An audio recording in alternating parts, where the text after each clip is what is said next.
நம்ம Shantha சில்க்ஸ்ல starting rupees 300 ல இருந்து கலெக்ஷன்ஸ் இருக்கு. பர்ச்சேசிங் அமௌண்ட் பொறுத்து கிஃப்ட்ஸும் இருக்கு. பார்க்க ஷாப் லக்ஸூரியஸா இருக்கலாம், பட் நிறைய கலெக்ஷன்ஸ் பட்ஜெட்லயும் இருக்கு. வாங்க விசிட் பண்ணி பாருங்க.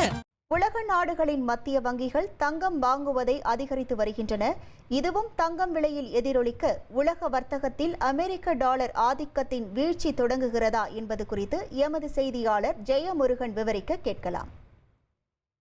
தங்கம் விலை கிராம் 11,000 தாண்டி செல்கிறது. இந்த விலை உயர்வுக்கு உலக அளவில் இருக்கிற மத்திய வங்கிகள் அதிகமாக தங்கம் வாங்குவதும் ஒரு முக்கிய காரணமாக இருக்கிறது. சரி, இந்த மத்திய வங்கிகள் எல்லாமே இப்போது அதிகமாக தங்கம் வாங்குவதற்கு காரணம் என்ன?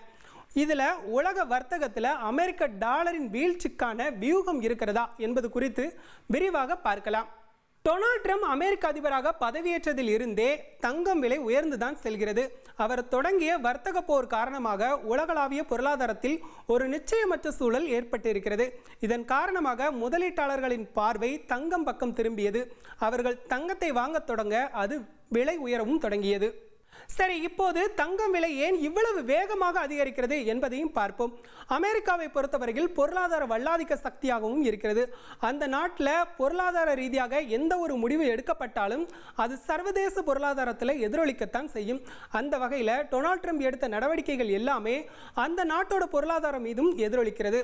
அதாவது பிற நாடுகளுக்கு இறக்குமதி வரி, அதேபோல் நிறுவனங்கள் இங்குதான் தொழிலை தொடங்க வேண்டும் என்ற அழுத்தம், H1B விசாவுக்கு கட்டணம் உயர்வு என அவர் அடுத்தடுத்து மேற்கொண்ட நடவடிக்கைகள் அனைத்துமே அந்நாட்டு நிறுவனங்கள் மத்தியிலேயே குழப்பத்தை ஏற்படுத்தி இருக்கிறது. டொனால்ட் ட்ரம்ப் நடவடிக்கைகளால் நிறுவனங்கள் எல்லாமே குழப்பத்தில் இருக்கிற வேளையில் அங்கே வேலை வாய்ப்பும் குறைஞ்சிட்டு வருது. வேலை வாய்ப்பு குறைகிற சூழலில் அந்த நாட்டோட மத்திய வங்கி வட்டியை குறைக்கிறது. அதன் தொடர்ச்சியாக அந்த நாட்டின் டாலர் மதிப்பும் சரியும் சூழல் இருக்கிறது. இதனாலேயே டாலர் வைத்திருப்பவர்கள் அதை கொடுத்துவிட்டு தங்கத்தை வாங்கும் சூழல் இருக்கிறது. இதுவும் உலகளாவிய தங்கம் விலையில் எதிரொலிக்க தொடங்கி இருக்கிறது. நிறுவனங்கள் எல்லாம் முதலீட்டில் தயக்கம் காட்ட அங்கே வேலை வாய்ப்புமே குறைய தொடங்கிட்டு, இந்த வேலை வாய்ப்பு குறைய தொடங்கியதுமே அந்நாட்டின் மத்திய வங்கி வட்டி விகிதங்களை குறைக்கிறது. வட்டி விகிதங்களை குறைத்ததுமே டாலருக்கான மதிப்பும் சரிகிறது. இதன் தொடர்ச்சியாகவே தங்கம் விலை மீண்டும் உயர்கிறது. அதாவது மக்கள் எல்லாமே தங்கள் கையில் இருக்கிற டாலரை கொடுத்துட்டு தங்கத்தை வாங்க தொடங்கிட்டாங்க. இதனால மீண்டும் தங்கம் விலையேற்றம் கண்டிருக்கிறது. உலகளாவிய பொருளாதார நிச்சயமற்ற சூழல்ல முதலீட்டாளர்களைப் போலவே உலக நாட்டில் இருக்கிற மத்திய வங்கிகளுமே தங்கத்தை வாங்க தொடங்கிவிட்டன.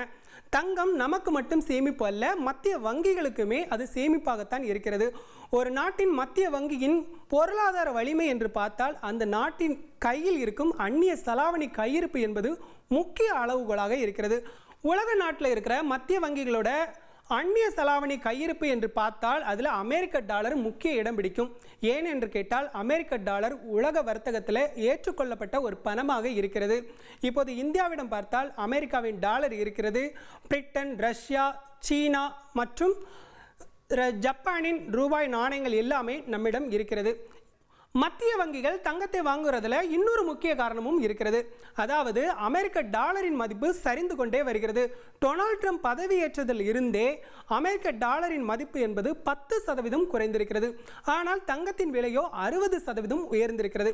இதன் காரணமாகவும் தங்கத்தை வாங்குவதில் உலக நாட்டு வங்கிகள் அதிக தீவிரம் காட்டுகின்றன. சரி, உலக மத்திய வங்கிகள் எல்லாமே தங்கம் வாங்குறதுல இருக்கா பொருளாதார காரணிகளை நம்ம பார்த்தோம். இதில் இருக்க அரசியல் காரணிகளையுமே நம்ம இப்போது பார்ப்போம். 2022 உக்ரைன் மீது ரஷ்யா போர் தொடுத்தது. அப்போது ரஷ்யாவிடம் இருந்த வெளிநாட்டு நாணயங்கள், அதாவது டாலர் முடக்கப்பட்டது. இதிலிருந்து சீனா ஒரு பாடத்தை அதிகமாக படித்து கொண்டது. அதாவது நம்ம கையில் இருக்கிற அமெரிக்க டாலர் எப்போது வேண்டுமென்றாலும் முடக்கப்படலாம் அப்படிங்கிறத தெரிஞ்சுக்கிச்சு. இதன் தொடர்ச்சியாக தங்கம் வாங்குவதை தீவிரப்படுத்தியது சீனா. இதுவும் இன்றைக்கு தங்கம் விலை உயர்வதற்கு ஒரு முக்கிய காரணமாகவே இருக்கிறது. இன்றைய சூழலில் சீனாட்ட இருக்கிற, அதாவது சீன மத்திய வங்கியிடம் இருக்கிற தங்கம் என்று பார்த்தால் 2300 டன். இதை 5000 டன்னாக உயர்த்துவதற்கு சீனா திட்டமிட்டிருப்பதாக தகவல் வெளியாகியிருக்கிறது. ஸோ இந்த இலக்கை நோக்கி சீனா தொடர்ந்து போய்கொண்டே இருந்தால் தங்கம் விலை உயர்ந்து கொண்டே இருக்கும் என்பதுதான் பொருளாதார வல்லுநர்களின் கருத்தாக இருக்கிறது. எப்போ ரஷ்யாவும் யுக்ரைனும் போர ஆரம்பித்தாங்களோ, America foreign exchange reserves of ரஷ்யாவை கைப்பற்றினாங்களோ, அன்றைக்கே central bankers of the world தங்கத்தை மார்க்கெட்டில் கொள்முதல் செய்ய ஆரம்பித்தாங்க. இருக்கிற டாலரை விற்றுட்டு தங்கத்தை கொள்முதல் செஞ்சதுனால தான் தங்கம் ஏறுது. இப்போ அமெரிக்கா இன்னும் 2 வாட்டி இன்ட்ரெஸ்ட் ரேட் கட் பண்ணாங்கன்னா, சைனா தங்கம் வாங்கிட்டே இருந்ததுன்னா தங்கம் விலை இன்னும் ஏறுறதுக்கு வாய்ப்பு இருக்குது. சரி, சீனா அதிகமாக தங்கம் வாங்குது அப்படின்னு நம்ம சொல்கிறோம். எவ்வளவுதான் தங்கம் வாங்கிச்சு அப்படிங்கிறதை நம்ம பார்ப்போம். 2023 225 டன் தங்கத்தை சீனா வாங்கியிருக்கிறது. இதற்கு அடுத்தபடியாக 2024 44 டன் தங்கத்தை வாங்கியிருக்கிறது. இந்த ஆண்டு தொடர்ச்சியாக தங்கம் வாங்குவதை அதிகரித்து வருகிறது. அதுவும் இந்த அக்டோபர் மாதத்தில் அமெரிக்காவில் பணி முடக்கம் என்று சொல்லப்பட்டதை தொடர்ந்து அதிகமாகவே சீனா தங்கத்தை வாங்க தொடங்கிவிட்டது. அதே போல் இந்திய ரிசர்வ் வங்கியுமே தங்கத்தை அதிகமாகவே வாங்குகிறது. குறிப்பாக பார்த்தா 2024 ஆண்டில் இந்திய ரிசர்வ் வங்கி 72 டன்னுக்கும் அதிகமான தங்கத்தை வாங்கியிருக்கிறது. சரி, ஒப்பீட்டளவில் சீனா மற்றும் இந்தியாவின் தங்கம் வாங்குவது குறைந்து வருவதை நாம் காண முடிகிறது என்று பார்க்கலாம். ஆனால் ஒட்டுமொத்தமாக உலக நாடுகளின் மத்திய வங்கி என்று வரும்போது 2022 ஆண்டில் இருந்து அதிகமாகவே தங்கம் வாங்குவது தொடர்கிறது. அதாவது 1000 டன்னுக்கும் அதிகமாகவே உலக மத்திய வங்கிகள் தங்கத்தை வாங்கியிருக்கின்றன. இதில் 2022 ஆண்டு 1082 டன் தங்கத்தை மத்திய வங்கிகள் வாங்கியிருக்கின்றன. அதற்கு அடுத்த ஆண்டு 1037 டன் தங்கத்தை வாங்கியிருக்கின்றன. 2025 மத்திய வங்கிகள் 1000 டன்னுக்கும் அதிகமாக தங்கத்தை வாங்கலாம் என்பதே கணிப்பாக இருக்கிறது. இன்றைய சூழலில் அமெரிக்காவிடமே, அதாவது அமெரிக்க மத்திய வங்கியிடமே அதிகமான தங்கம் இருக்கிறது. அதாவது 8133 டன் தங்கம் அமெரிக்க வங்கியில் இருக்குது.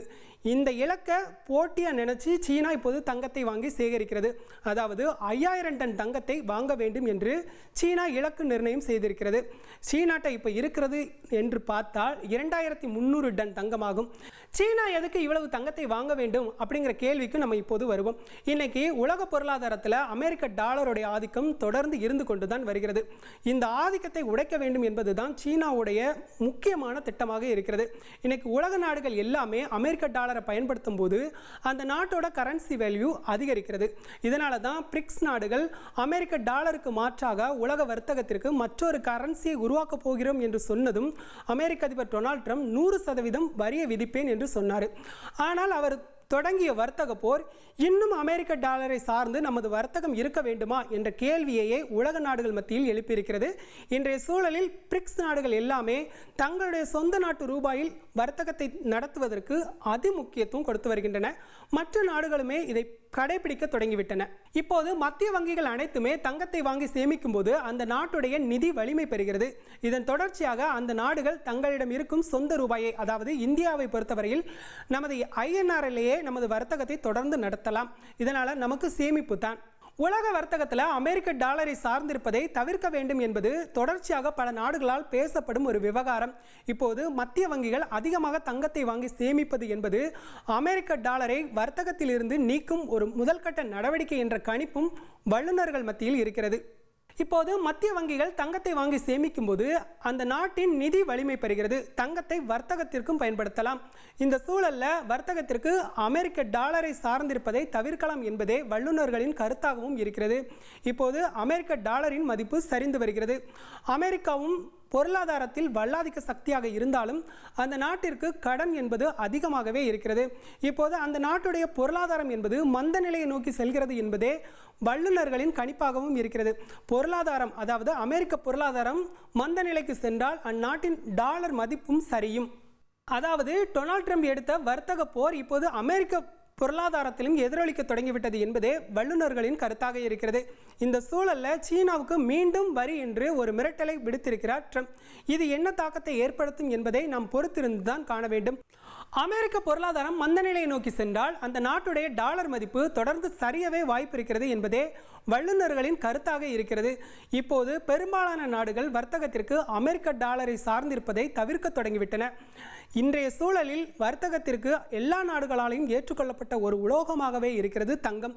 இந்த தங்கத்தை மத்திய வங்கிகள் அதிகமாக வாங்க தொடங்கி இருப்பது உலக வர்த்தகத்தில் அமெரிக்க டாலரின் ஆதிக்கத்தை முடிவுக்கு கொண்டு வரும் ஒரு தொடக்க புள்ளியா என்ற கேள்வியை வலுப்பெற செய்திருக்கு. நம்ம சாந்தா சில்க்ஸ்ல ஸ்டார்டிங் ₹300 இருந்து கலெக்ஷன்ஸ் இருக்கு. பர்ச்சேசிங் அமௌண்ட் பொறுத்து கிஃப்ட்ஸும் இருக்கு. ஆக ஷாப் லக்ஸூரியஸா இருக்கலாம். பட் நிறைய கலெக்ஷன்ஸ் பட்ஜெட்லயும் இருக்கு. வாங்க விசிட் பண்ணி பாருங்க.